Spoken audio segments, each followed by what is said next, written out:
الحمد لله الذي أرسل رسوله بالهدى ودين الحق ليظهره على الدين كله ولو كره المشركون. أشهد أن لا إله إلا الله وحده لا شريك له وأشهد أن محمدا عبده ورسوله. اللهم صل وسلم وبارك على سيدنا محمد وعلى آله وأصحابه ومن تبعهم بإحسان إلى يوم الدين. أما بعد. Hadis 32, muka surat 167, sambungan daripada hadis 31. Minggu lepas hadis 31, minggu ni hadis 32. An Abi Darda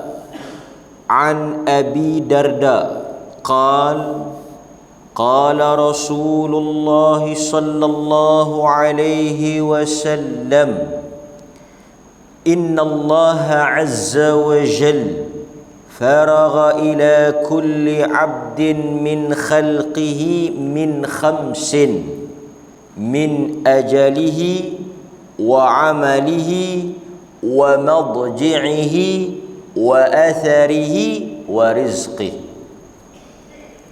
Daripada Abu Darda radhiyallahu anhu katanya, Rasulullah sallallahu alaihi wasallam bersabda, sesungguhnya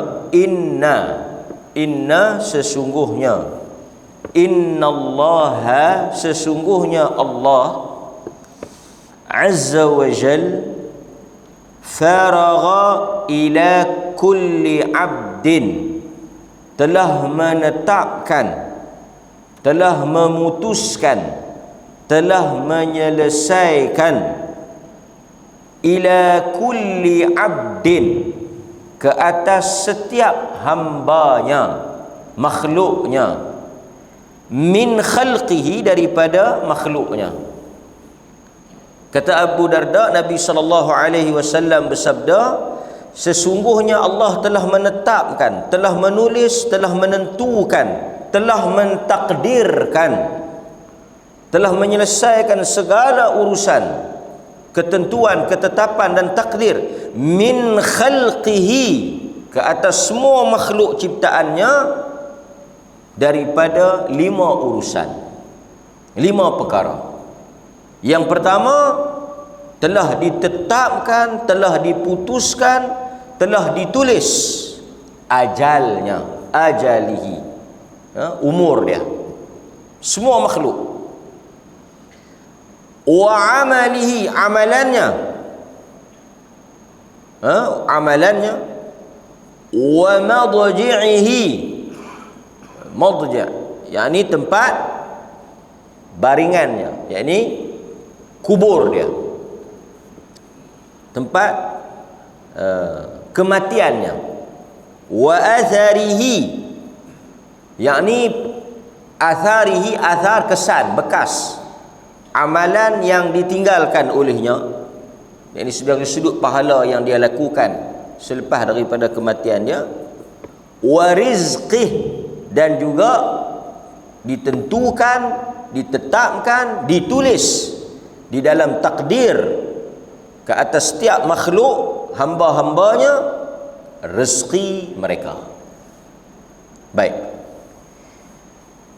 hadis ini kalau kita tengok, dia adalah sambungan daripada hadis-hadis yang sebelum ini, terutama sekali hadis yang berkaitan dengan apabila usia kandungan manusia di dalam perut ibu mereka, seperti mana dalam hadis Abdullah ibn Mas'ud yang diriwayatkan oleh Imam Muslim, apabila telah mencapai usia 120 hari turun 2 malaikat. Hadis yang sama. Turun 2 malaikat menulis atau menetapkan 4 perkara. Menetapkan tentang rezekinya, ajalnya, amalannya, dan juga kesudahan ataupun pengakhiran dia, sama ada dia ahli syurga ataupun ahli neraka. Telah ditentukan. Artinya tuan-tuan, apa sahaja perkara yang berlaku dalam kehidupan manusia, sama ada benda yang telah berlaku, sedang berlaku dan akan berlaku, telah ditetapkan. Terutama dalam benda-benda yang besar tadi dah yang disebut tu, tentang ajal kita, tentang umur kita, bila kita akan mati, di mana kita akan mati, bagaimana kita akan mati, bentuk keadaan kita akan mati, kemudian amalan yang kita akan lakukan, sama ada amalan-amalan yang baik ataupun amalan-amalan yang buruk, dan kemudian ditetapkan juga rezeki kita, kadar rezeki yang kita akan dapat perolehi dalam kehidupan ini. Sebab itu hadirin mukminin, kalau kita tengok huraian-huraian yang telah kita sebut dalam hadis-hadis yang lepas, terutama sekali kita akan pergi satu persatu.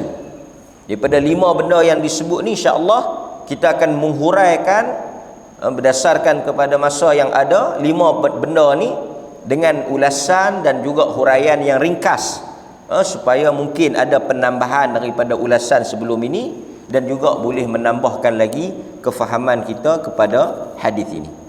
Hadis ni kalau tuan-tuan tengok, dia satu muka surat ni je diulas, sebab dah memang disebut dalam hadis-hadis yang lain. Baik, nombor 1. Tuan-tuan tengok nombor 1. Dia ada 5 benda tu, habis 5 benda ni, habislah kan? Huraian dia. Nombor 1 apa dia? Nombor 1 dia sebut ajal. Yang ni kita nak buat sesi revision, ulang kaji saja, sebab kita dah ulas banyak dah. Nombor 1, ajal. Apa yang dimaksudkan dengan ajal telah ditetapkan atau ajal telah ditentukan?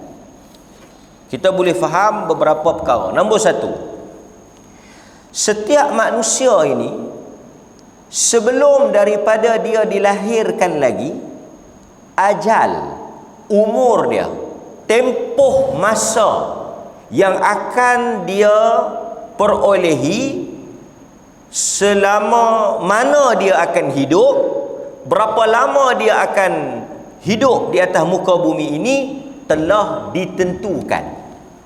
Telah ditentukan. Itu yang pertama. Berapa lama tuan-tuan akan hidup? How long? Panjang mana? 50, 60, 70? Mungkin awal lagi daripada itu, telah ditulis, telah ditentukan. Itu yang disebut di dalam Al-Quran dan juga hadis Nabi sallallahu alaihi wasallam. Sebagaimana contoh, kan, kalau kita boleh melihat di dalam Al-Quran, surah Al-A'raf, surah Al-A'raf ayat 34. Surah Al-A'raf ayat 34. Ini tuan-tuan boleh balik buka sendiri. Walikulli ummatin ajal, fa idza jaa ajaluhum la yastakhiruna as-sa'ah wa la yastaqdimun. Al-A'raf 34. Setiap umat itu mempunyai ajal, tempoh waktu yang telah ditentukan. Fa idza jaa ajaluhum, apabila telah datang kepada mereka ajal, umur dan masa, tempoh yang telah ditetapkan, la yastakhirun, dia tidak akan dilewatkan sa'ah, walaupun sesaat. Wala yastaqdimun, dan tidak pula akan diawalkan daripada masa. Ini yang kita kata, kalau sampai masa, kalau telah bertemu dengan masa, bagaimanapun kita cuba nak mengelak, nak lari daripada ajal dan ketentuan itu, tak mungkin. Maka orang Melayu telah buat peribahasa-peribahasa yang sangat menarik. Berpantang Ini bukan hadis, tapi dia peribahasa yang selaras dengan nas, berpantang ajal sebelum maut. Artinya apa? Kita tak akan mati. Apapun yang terjadi, apapun yang berlaku, tak akan mungkin kita mati kalau belum masanya. Naik bangunan jatuh kan, tak mati kalau belum masa. Aksiden kereta berguling, jatuh dalam parit, jatuh dalam gaun, tengok buka pintu, keluar duk berjalan, menonong ya. Pasal apa? Pasal belum masa. Tapi kalau dah sampai masa duduk dalam rumah, duduk atas kerusi pun mati. Kan? Naik kereta 5 orang, aksiden 4 mati, kita tak mati pasal belum masa. Jadi itu disebut dalam surah Al-A'raf ayat 34. Tuan-tuan juga boleh buka nanti balik tengok. Kita bagus, kita tahu ayat ni, kita boleh orang kata apa? Dia sebut dalam istilah maudu'i, based on tajuk ataupun isu. Ayat-ayat ni kita boleh kumpulkan ikut tema dia. Yang ni tema ajal, yang ni tema rezeki, yang ni tema apa? Kehidupan, yang ni tema rumah tangga. Dia ayat Quran ni dia ada tema dia. Kalau kita duk main selalu, kita akan seronok lah kan, kita boleh tahu ayat-ayat ajal, ayat-ayat berapa kan. Kita boleh berhujah, boleh kata apa, menyampaikan kepada keluarga kita. An-Nahlu 61. An-Nahlu 61. Tuan-tuan boleh tengok. Walau yu'akhidullahu an-nasa bi dhulmihim ma taraka 'alayha min dabbah walakin yu'akhiruhum ila ajalin musamma fa idza jaa ajaluhum la yasta'khiruna as-sa'ah wa la yastaqdimun. An-Nahlu 61. Jikalaulah Allah itu nak menghukum, mengazab, mengambil tindakan di atas perbuatan jahat dan zalim manusia, maka cerah habis manusia ni dia hukum. Kalaulah apabila manusia buat dosa ya, dia ambil tindakan, ada salah saja dia terus hukum, tak ada apa yang tinggal. Tuan-tuan, antara keistimewaan, kelebihan umat ini berbeza dengan umat-umat sebelum ini, antaranya yang disebut oleh ulama, umat ini diberikan penangguhan. Kalau tuan-tuan baca dalam kisah-kisah umat dahulu, tuan-tuan setuju ataupun tidak, tuan-tuan akan nampak umat-umat dahulu silap saja, salah saja, azab datang serta merta. Tuan-tuan tengok kisah Nabi Saleh, unta Nabi Saleh, baca kisah Nabi Shu'aib, baca kisah Nabi Musa, semua ni depa silap saja, depa salah saja, terus Tuhan hukum. Tetapi Nabi Muhammad sallallahu alaihi wasallam diberikan delay, penangguhan sehingga hari kiamat. Sehingga hari kiamat. Umat-umat yang lain terus dihukum pada masa tersebut. Dia tak ada penangguhan, terus hukuman itu datang. Tapi umat ini diberikan penangguhan. Dosa-dosa yang mereka lakukan itu tidak terus dihukum, diberikan tempoh masa untuk mereka bertaubat. Baik, umat-umat dahulu pun dapat juga tempoh untuk mereka kembali ke pangkal jalan. Tapi bila mereka tak balik ke pangkal jalan, setelah diberikan beberapa ingatan, mereka akan diturunkan azab. Tapi umat ini sehingga hari kehancuran. Nampak? Baik. An-Nahlu ayat 61 Allah sebut lagi, tetapi Allah menangguhkan sehingga datang waktu yang telah ditentukan. Apabila telah datang masa ajal, ketentuan yang telah ditentukan bagi mereka, tidaklah mereka dapat melambatkannya dan tidaklah boleh mereka mempercepatkannya. An-Nahlu 61. Tuan-tuan tengok juga pada ayat Ali Imran 145. Tengok Ali Imran ayat 145. Tuan-tuan tengok juga Ali Imran ayat 145. Yang ni kita akan tengok nanti bagaimana Allah Subhanahu wa taala menyebut tentang soal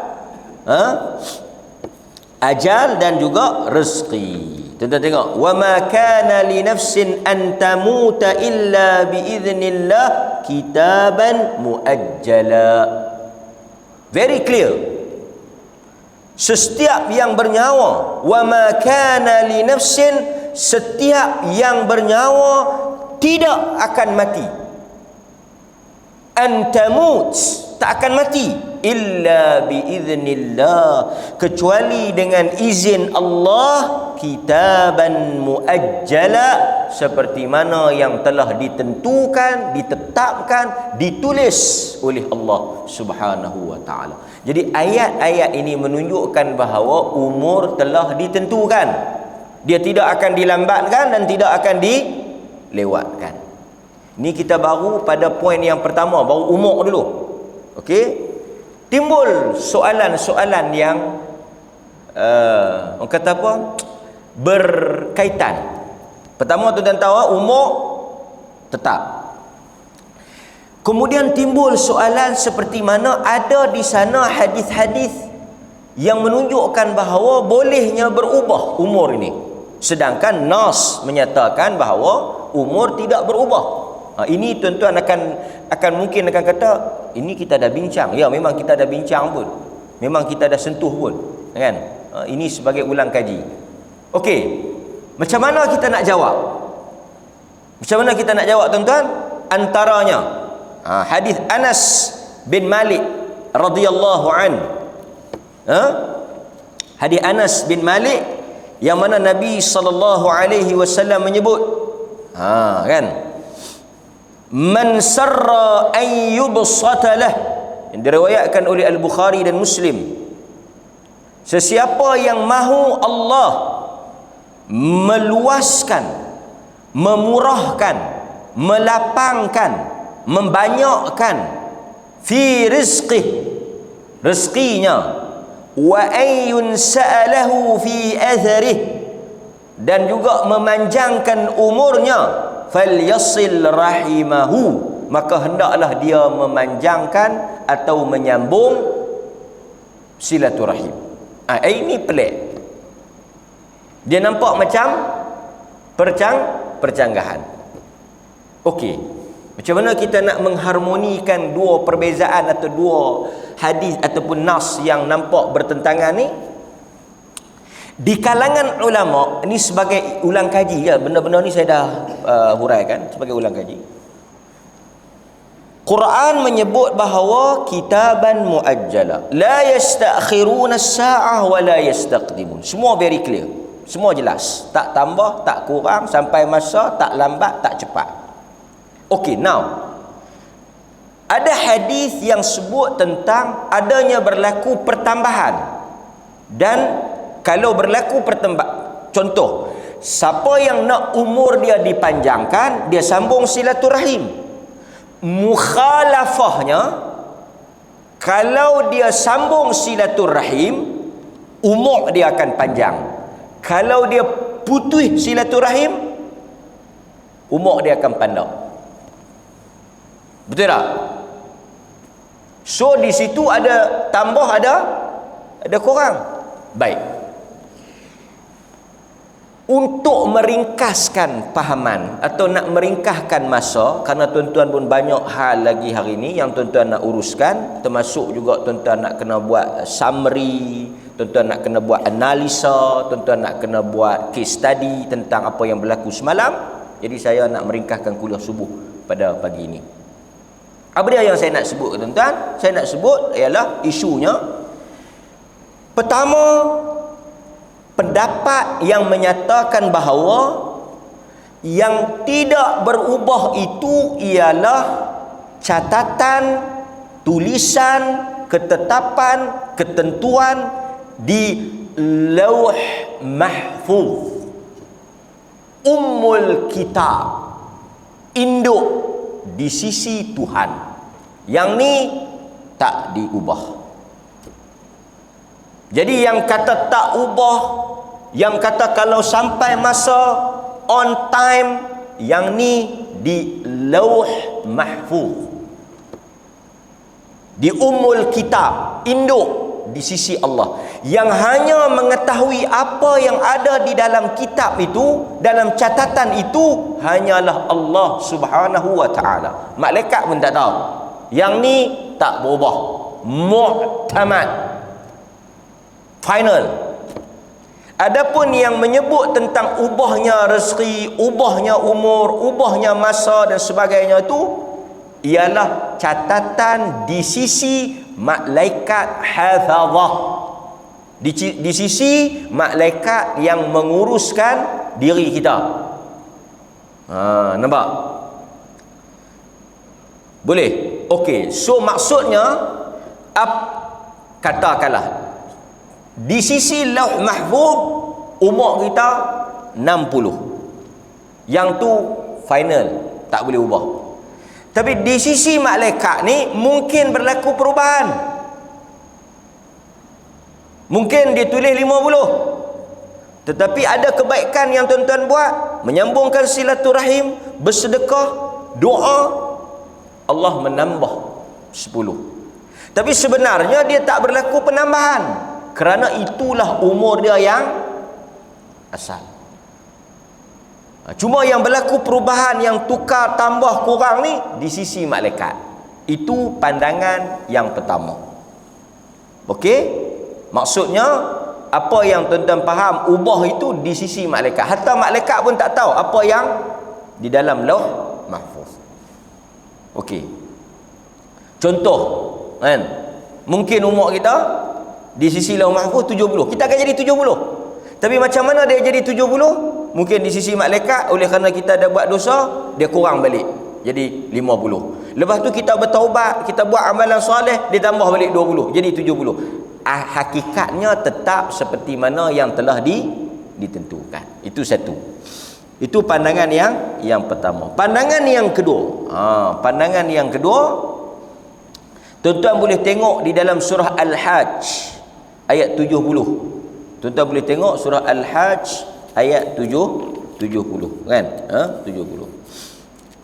Tuan-tuan juga boleh tengok, ni saya nak ringkaskan masa, Al-Hajj ayat 70. Tuan-tuan juga boleh rujuk dalam surah Ar-Ra'd ayat 39.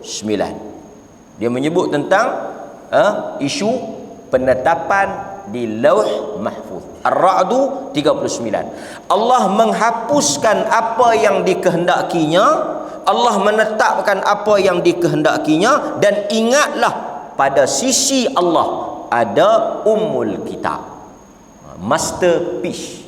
Orang kata apa? Kitab induk. Ni yang ni tidak diketahui oleh selain daripada Allah Subhanahu wa taala. Baik. Berikutnya, pandangan yang kedua. Ada di kalangan ulama kata umur, rezeki yang kata tambah tu, dia bukan tambah dari sudut angka. Bukan, no. Sebagai contoh, saya 60, 70 contoh. 60 tetap 60, tak bertambah. La yastakhirun wa la yastaqdimun. Tapi hadis ni kata kalau nak dipanjangkan usia, nak ditambah usia, nak diluaskan rezeki, sambung silaturahim. Apa dia yang tuan-tuan dapat ingat yang disebut oleh sebahagian ulama untuk memahami hadis ni? Mereka kata tak berlaku perubahan, tetap fix. Cuma yang dikatakan penambahan itu, yang dikatakan dilapangkan itu, diluaskan itu ialah keberkatan pada masa, umur dan rezeki. Tuan-tuan, berkat ni dia amazing, miracle, satu keajaiban. Saya bagi contoh. Satu orang yang umur dia 60 tetapi diberkati oleh Allah, tak sama dengan satu orang yang umur dia 60 juga tapi Tuhan tak berkat. Kita tak payah pergi hok jauh 60 lah, kita pergi ambil hok sehari semalam ni. Kita ada 24 jam. Satu orang yang 24 jamnya diberkati oleh Allah, dia akan rasa lama, dia akan dapat sempat buat macam-macam ibadah, dia akan dapat mengisi hidup dia dengan pelbagai perkara yang bermanfaat kerana berkat. Tapi satu orang lagi yang Tuhan cabut keberkatan, walaupun 24 jam yang sama, jam yang sama, tetapi dia telah hilang keberkatan, kosong, tak ada apa yang dia isi. Merapu, merepek, meraban, tak tentu hala,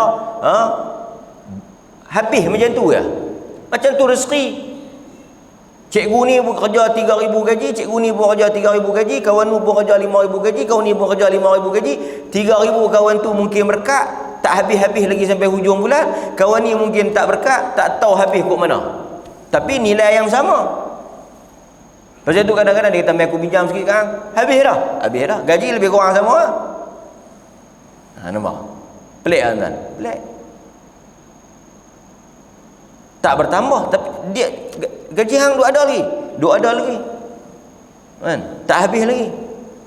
Kan? Dia berkata ada satu teori yang bagus untuk tak bagi habis. Teori untuk apa? Tak bagi habis, teori untuk menjimatkan duit, menjimatkan minyak, menjimatkan segala-galanya ni apa dia? Jangan guna makan hak orang. Tuan-tuan amal tengok. Pi kedai jangan bayar, orang lain bayar. Pi mana-mana jangan naik kereta kenduri, tumpang orang. Tuan-tuan tengok, amallah teori ni, minyak jimat, duit jimat. Kan?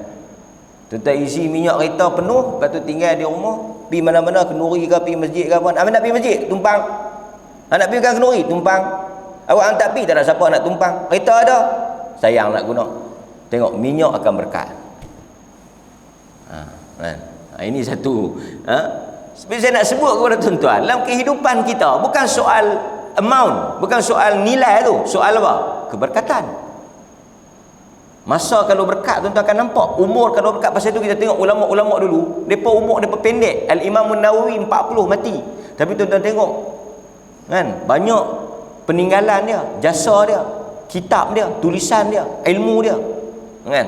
Ada orang kadang-kadang umur dia mati 30, tapi banyak kebaikan dia yang orang sebut. Ada orang mati umur 60, apa satu pun dia tak buat, apa satu pun tak sempat. Itu nampak. Itu pandangan yang kedua. Kalau tuan-tuan masih ingat, kita dah sebut, kan? Baik. Kita pergi pula kepada kata Al-Imam Muzani rahimahullah. Al-Imam Al-Muzani rahimahullah, dia kata, wal khalqu mayyitun bi ajalihim 'inda an-nafad arzaqihim wa inqita' atharihim. Kata Al-Imam Al-Muzani, anak murid kepada Imam Syafi'i, dia menyebut, dia kata, setiap makhluk akan mati berdasarkan ajal masing-masing. Apabila ajalnya telah tiba, rezekinya telah habis dan amalannya telah berakhir. Tuan-tuan nampak tak? Apabila tuan-tuan mati, saya mati, ada dua benda yang telah sampai masa, iaitu pertama, rezeki kita dah habis. Kerana kalau rezeki kita ada, kita takkan mati lagi. Kan? Tuan-tuan ingat tak hadis tu? Hadis yang mana Nabi SAW sebut, seseorang itu tidak akan dimatikan oleh Allah. Tuan-tuan tak akan mati. Ingat tu. Tuan-tuan tidak akan mati sekiranya masih ada rezeki yang ditulis belum diperolehi. Setelah semua rezeki yang telah ditulis itu tuan-tuan dapat, tuan-tuan perolehi, maka tamatlah riwayat tuan-tuan. Jadi kalau benda tu kita tak dapat sampai ke mati, kita peganglah kata bukan rezeki. Tapi selagi hayat di kandung badan, ada tak kemungkinan untuk kita dapat benda tu? Ada, usaha. Tapi setelah tuan-tuan usaha, tuan-tuan ikhtiar, tuan-tuan buat segala-galanya, tetap tak dapat juga, ketahuilah itu bukan rezeki tuan-tuan. Kerana berpantang ajal sebelum selesai rezeki. Nampak? Ada orang tuan-tuan, banyak kes lah yang tuan-tuan dengar kan, nak selesai urusan tanah, nak selesai urusan faraid lah, banyak ni. Selesai urusan pembahagian harta, selesai urusan nak bedak harta ni, punya lama kan. Elok-elok selesai, mati, tak ada makan pun. Ni yang kata duk faraid ni bagi Pasal tu faraid ni kalau mati terus bagi, jangan duk simpan. Berdosa orang yang simpan faraid ni, kan? Siapa yang pegang kuasa, dia tak menyelesaikan, mati saja tuan-tuan, terus selesai. Jangan tangguh. Antara dosa kering umat Islam Melayu duk buat ni, yang boleh peri saja ni, dia peram. Dia peram. Ni ingatan untuk diri saya dan semua yang pegang. Mati saja tuan-tuan, mati saja. Dia bukan ada iddah. Dia tak ada iddah 4 bulan 10 hari. Dan dia tak ada iddah nanti dululah kubur duk merah, duk sembang sikit bak kata buat apa. Tuan-tuan, seseorang tu masa dia nazak pun sebenarnya pemilikan harta dia dah putus dah. Mati saja tuan-tuan, panggil semua waris dia, jangan duk tangguh. Kalau tuan-tuan tangguh tanpa sebab, tuan-tuan tahan tanpa alasan, tuan-tuan yang berkuasa, dibertanggungjawabkan, diberi amanah, tuan-tuan berdosa. Kerana apa? Mengambil hak orang tanpa kebenaran. Ada kata anak yatim dalam tu, ada kata orang dalam tu, ada hasil orang dalam tu. Tuan-tuan duk tahan, duk simpan, tak mau nak beda. Alasan-alasan dia kadang-kadang tuan-tuan mengarut. Alasan-alasan. Saya ni banyak lah orang duk rujuk pasal faraid apa semua ni. Pasal apa yang dia tak beda? Takut kalau boleh dekat depa, depa pi jual. Pi-apilah depa nak jual. Yang duk bersabuk kalut apa? Dia tak mau beda, tak mau nak bagi. Orang tua tu dah mati, dia tak mau nak pi bagi kat anak-anak dia ni, nak bagi kat waris-waris dia, takut waris dia pi jual. Boleh terima alasan tu? Dia kata boleh kat depa, jual habis. Orang tua-tua dulu nak boleh punya payah. Itu urusan depa lah. Hak orang mana boleh kita tahan. Tuan-tuan hutang dengan satu orang. Saya hutang dengan Cikgu Din 3,000. Cikgu Din kata bila nak bayar? Saya tak boleh bayar. Duk tengok Cikgu Din ni kalau ada duit habis-habis, biar saya simpan lah. Boleh mana alasan tu? Duit dia bagi kat dia, dia nak perhabis, dia nak tok kok longkang ke ikut dia. Ada pula kita tahan. Tak boleh. Saya tengok Cikgu Din boros kalau saya bayar hutang duit Cikgu Din ni, sekali Cikgu Din pergi belanja kok lain pula, jahanam duit ni. Tak mau bagi, biar habis. Biar saya simpan, tak apa, tak habis. Ini tak boleh. Banyak lagi alasan. Oh tak boleh ni, ada ni. Kita perasaan tidak boleh mendahului hukum syarak. Berdosa kan? Setiap hari yang dia tahan tu dia berdosa. Kan? Kerana dia ambil hak orang. Tu hak orang tu, bukan hak si mati. Masalah kita bila ni satu benda yang saya nak bagi tuan-tuan faham. Apabila seorang tu mati, dia suka sebut harta si mati. Harta si mati, bukan harta si mati. Tak betul tu, dia dah mati dah. Harta si mati apa? Harta orang hidup, harta waris dia. Sebab itu bila si mati tu duk nazar, kan dalam hadis tu Nabi kata sedekahlah masa duk tumpang sihat, sedekahlah masa duk kuat, sedekahlah masa duk hidup. Nak hibah ke, nak wasiat ke, nak infak ke, nak wakaf ke, bagi siap-siap. Kalau seseorang itu dalam keadaan nazar, dia nak kata li fulan kada wa kada, li fulan kada wa kada, untuk hang bahagian-bahagian ni, untuk dia baru nak beda. Nabi kata tak payah, tak boleh, tak sah, tak jadi. Sebab apa? Memang dah jadi hak orang tu dah. Ini kita kena ingat. Nampak anda hadirin mukminin? Baik, sebab tu kadang-kadang kita sedih kan. Tuan-tuan tengok di amanah raya berhad berpuluh bilion harta yang tak selesai. Harta melibatkan harta pusaka dan juga harta-harta lain juga. Sebab itu dia yang isu apa dia ni tak boleh bahagi tanah-tanah kan, yang kata apa berungkui-rungkui ni pasal apa? Pasal bila tak selesai satu peringkat, dia tak selesai satu peringkat, mati pula lagi satu peringkat. Pak dia, masa pak dia hidup tak bagi, pak dia mati, anak dia, lepas anak dia cucu dia tak bagi. Kenapa tak bagi? Bagi je lah kan? Hadirin mukminin kan? Itu. Baik. Kemudian tuan-tuan kita pergi pula yang kedua. Iaitu apa dia? Wa amalihi, amalannya di sini iaitu amalan dia sama ada amalan sebagai ahli syurga atau amalan sebagai ahli neraka. Yang ni kita juga telah bahas, telah ulas. Hadirin mukminin, amalan ini ialah pilihan manusia.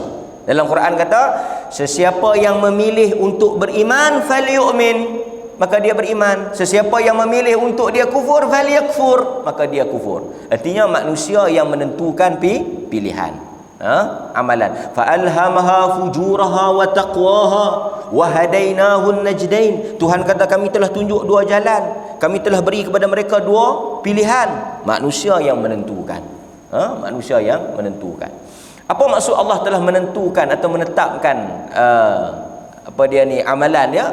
Hadirin mukminin, kita dalam kehidupan ni ada qudrah, yakni ada kuasa daripada kita. Sebagai contoh, Allah Azza wa Jal, dia ada dua, dia panggil kehendak. Satu, kalau Allah nak bagi jadi hitam, kita tak boleh buat bagi jadi putih. Saya beranak mai hitam, yang tu tak boleh nak buat apa.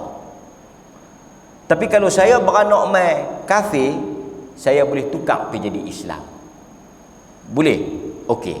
Saya tanya tuan-tuan, pagi ni apa kehendak Allah kepada semua makhluk? Kehendak Allah, kehendak dia, iradah, kehendak Allah. Pagi tadi bila orang azan subuh, dia mengkehendaki semua orang bangkit sembahyang subuh. Itu kehendak Allah kata. Kata anda kata, dah Allah pun, Allah tak kata apa, ikut kita. Tak. Allah nak semua orang bangkit sembahyang subuh, dan Allah nak semua main masjid. Itu Allah nak. Macam mana ustaz tahu Allah nak apa? Dalam Quran, dalam hadis. Kita tahu kehendak Allah berdasarkan apa yang dia habaq dalam Quran, apa yang Nabi habaq dalam hadis. Okey, soalan nombor 2. Semua bangkit sembahyang subuh ke tak? Semua bangkit ke tak? Semua tak bangkit. Artinya kehendak Allah di dalam hal itu tidak berlaku. Dia panggil iradah syar'iyah. Allah nak semua tutup aurat.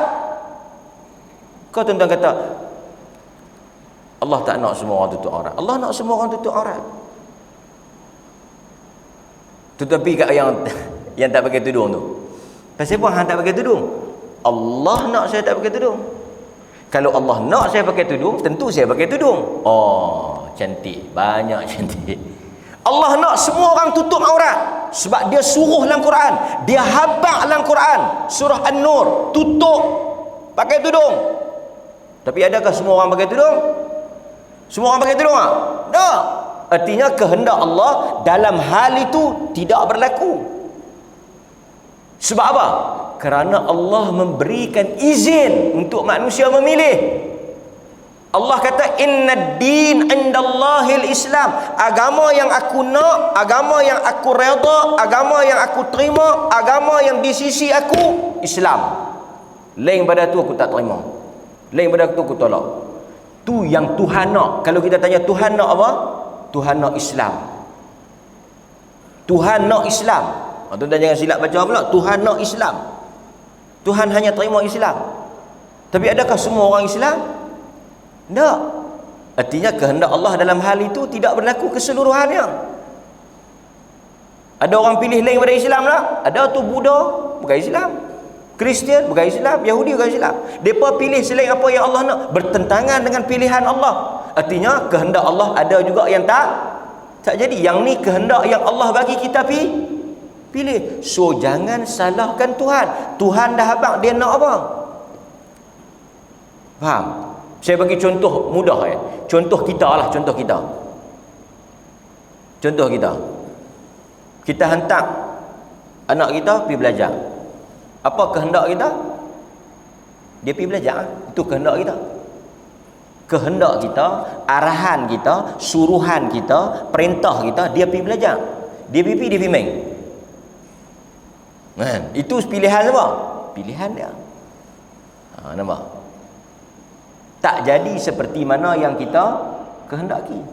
Maka amalan ni ialah pilihan manusia. Baik. Tapi Allah tentukan. Allah nak apa yang disebut di dalam Al-Quran. Yang berikutnya wa madji'ihi, tang mana dia mati. Yang ni kita dah bahas kuliah lepas. Tuan-tuan kalau duduk di Kangak, takdir mati di Australia, tuan-tuan akan pergi ke sana. Kan? Kita dah bahas dalam kuliah yang lepas, tang mana yang hatta di mana kubur tuan-tuan pun telah ditulis. Kan? Pasal itu ada depa cerita di mana tak tahu, boleh beli siap-siap tanah kubur. Usahakan tuan-tuan, bukan takat law ni, bukan takat dulu ada.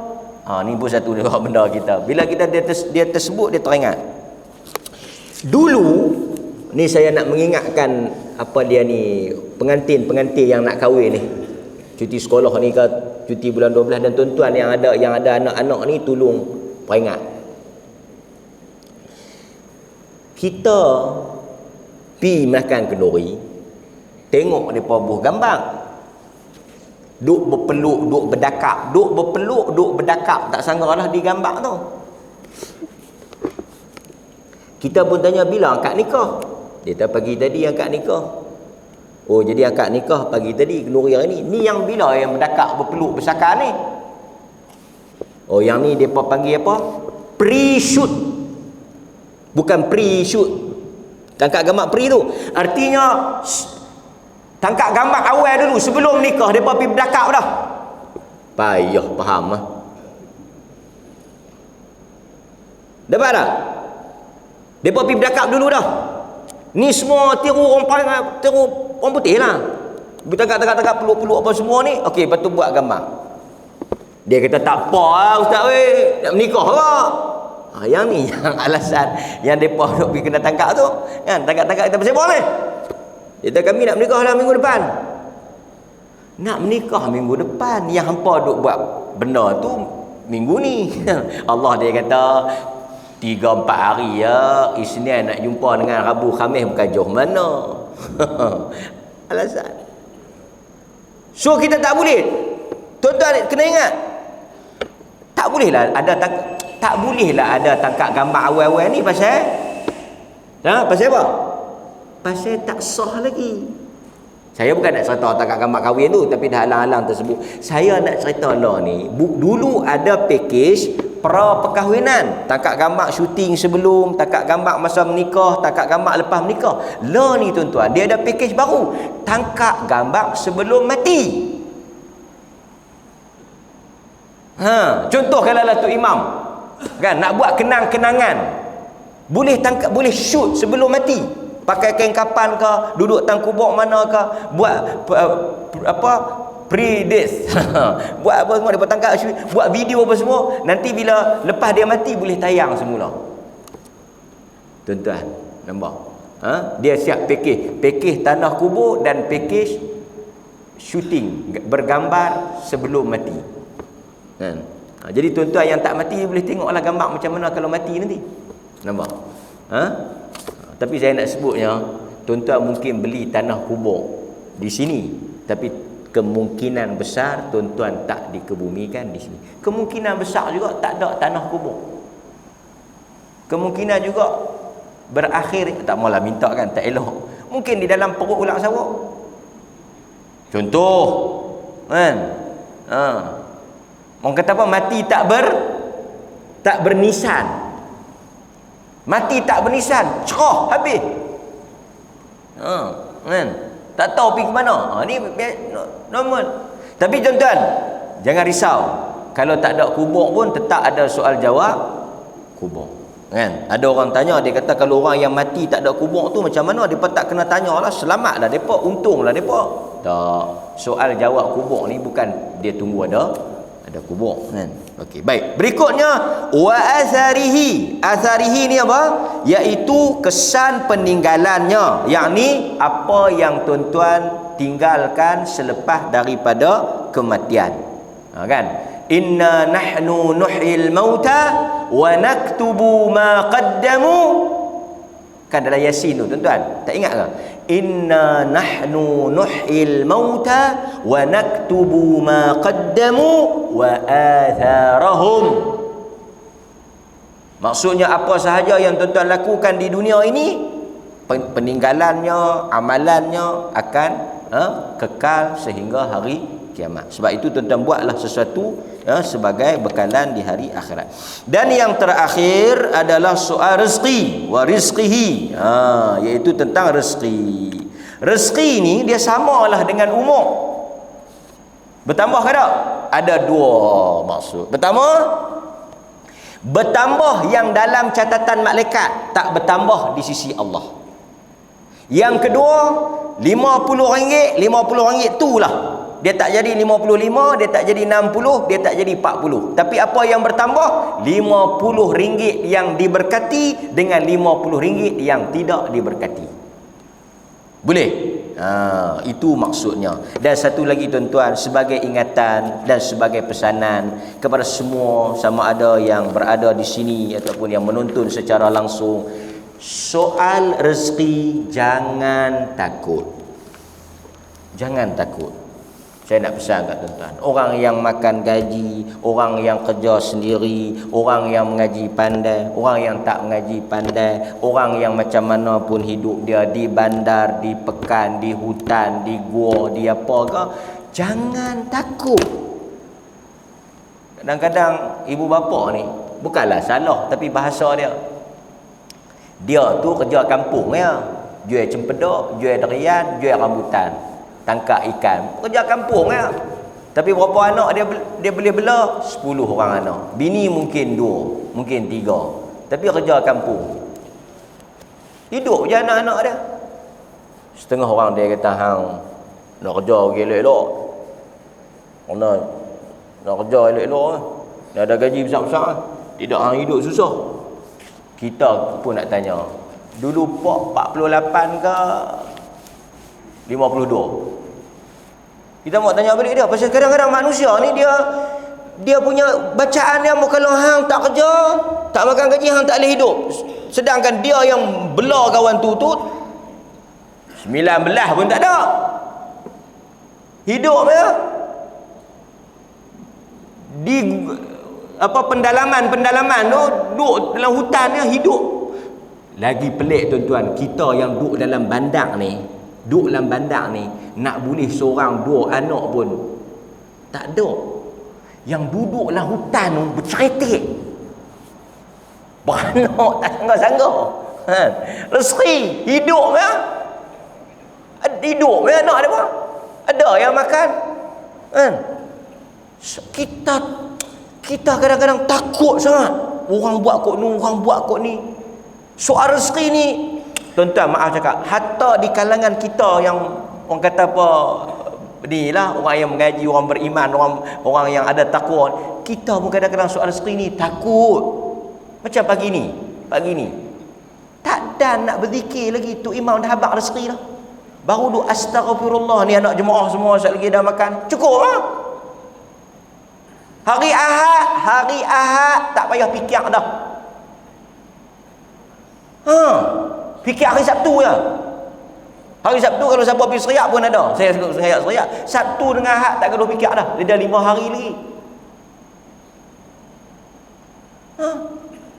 Kalau gamak risau sangat, takut sangat, balon cukup-cukup beda tengah hari. Oi, sakan hang roti banyak. Tak, saya makan siap-siap tengah hari. Senang, tak payah fikir lah pagi dengan tengah hari. Saya fikir malam. Malam pun saya pergi tengok tak mana ada kuliah, ada jamu nasi ke apa ke, saya pergi makan. Hari ni tak payah. Amal masjid kenyang. Saya fikir. Ada. Di kalangan sahabat-sahabat Nabi Ahlus Sufah, dia tak risau. Ni nak main musim kenuri. Itu contoh-contoh saya buat tu, contoh-contoh melawak ya. Tapi hakikatnya kita hamba Allah. Kita ni hamba Allah. Dia Tuhan. Bukan wakil rakyat, Tuhan. Aku tak susah hati dah. Calon aku menang, aku tak susah hati dah. Wakil rakyat aku menang, senang aku lepas ni. Kita lebih yakin pada orang daripada Tuhan tu. Sedangkan Tuhan tu tak ada kalah menang, tak ada jatuh bawah, tak ada naik atas. Tuhan. Sebab itu kan ada viral satu gambar orang jual buah saya ingat di Mesir kot ataupun di mana tau, dia tulis dalam bahasa Arab lah. Dia kata kenapa dia jual buah, jual tepi-tepi jalan. Orang yang berniaga tepi-tepi jalan ni, orang yang berniaga lah, secara mudah berniaga tepi jalan, dia buka payung, dia bukan tahu nak dah laku berapa ringgit. Pergi buka payung hampak meja, dia bukan tahu berapa ringgit, tapi dia percaya apa? Dia percaya Tuhan telah tulis rezeki. Dia usaha. Jangan buat benda haram cukup. Usaha, Allah bagi. Jangan takut. Dia kata, kenapa aku perlu takut sedangkan aku hamba kepada Tuhan yang maha kaya. Tuhan maha kaya. Allah kata apa? Ya ayuhan nas, udhkuru ni'matallahi alaikum hal min khaliqin ghairullah yarzuqukum minas sama' wal ard. Wahai manusia, ingat nikmat yang aku berikan kepada kamu. Tidak ada sama sekali yang menciptakan melainkan Allah. Dia memberi rezeki kepada kamu dari langit dan bumi. Dalam ayat yang lain Allah kata apa? Walillahi mulkus samawati wal ard wa ma bainahuma yakhluqu ma yasha wallahu ala kulli syai'in qadir. Dia yang memiliki langit dan bumi. Dia yang mencipta segala-galanya mengikut kehendak dia. Dia berkuasa atas tiap-tiap sesuatu. Dia bagi rezeki. Nampak tuan-tuan? Kemudian Allah Subhanahu wa taala sebut, kan, di dalam Al-Quran Allah menjadikan apa? Kadang-kadang tuan-tuan hadirin mukminin, Allah bagi rezeki ada dua bentuk. Satu, rezeki yang umum. Makan minum atau benda, pangkat, kedudukan, ni semua umum. Tuan-tuan tak semayang subuh pun makan boleh. Tuan-tuan tak buat apa-apa ibadat pun, harta Tuhan bagi lebih kadang-kadang daripada apa yang patut. Tapi kita orang beriman, kita mengharapkan rezeki yang khusus. Apa dia rezeki yang khusus? Iman, taqwa, rahmat, redha, sabar, cinta. Yang ni Allah tak bagi kat orang kafir. Yang ni Allah tak bagi dekat orang yang tak beriman. Dan tuan-tuan, pasal apa kadang-kadang Allah tak bagi banyak? Pasal apa kadang-kadang Allah tak bagi kita mayang banyak tapi kita tak dapat banyak? Tuan-tuan balik tengok surah Asy-Syura ayat 27. Apa yang tuan-tuan dapat ni memang padan dah. Asy-Syura ayat 27. Tuan-tuan tengok Allah kata apa? Tuan-tuan jangan takut soal rezeki, jangan takut. Siapa yang takut dalam soal rezeki, dia tak beriman kepada Allah. Kita nak makan apa? Kita nak makan apa? Hang keluar pergi kerja. Masalahnya kita nak makan apa? Duk belengkak lah rumah. Kita nak makan apa? Kita nak makan apa? Bini dia tanya, kita nak makan apa? Laki dia, betul, laki dia tanya, kita nak makan apa? Dua-dua belengkak. Hampa keluar pergi cari kerja. Ada rezeki. Jangan takut. Cuma Allah bagi sesuai dengan kadar kita. Ayat Asy-Syura 27 ni sangat cantik. Allah kata, walau basatallahu rizqa, walau basatallahu rizqa li'ibadihi labaghaw fil ard. Allah kata, kalaulah aku memberikan rezeki yang banyak kepada hamba-hambanya, labaghaw fil ard, dia akan melampau batas. Allah kata, walau basatallah, kalau Allah bagi banyak, kalau Allah buka rezeki, kalau Allah murahkan rezeki, dia akan melampau, dia akan rosak, dia akan jahannam. Pasal itu Allah tak bagi. Allah kata apa? Allah kata, walakin yunazzilu biqadarin ma yasha'. Dia bagi sesuai dengan apa yang patut dan perlu pada hamba-hamba dia. Dia sebut, dia kata yunazzilu biqadar. Dia menurunkan dengan kadar yang sesuai, dengan kadar yang sepatutnya. Dia ni kalau ada 10 lingkup, 5 cukup. Bagi 5 dia main masjid, bagi 10 tuang cungit. Dia tak bagi 10, dia bagi 5. Dia tahu.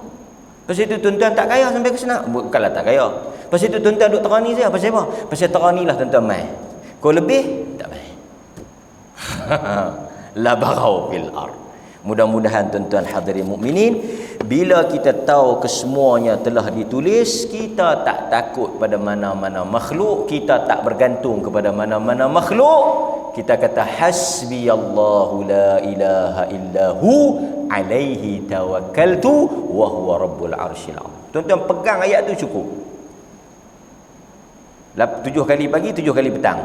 Hasbiyallah, cukup Allah.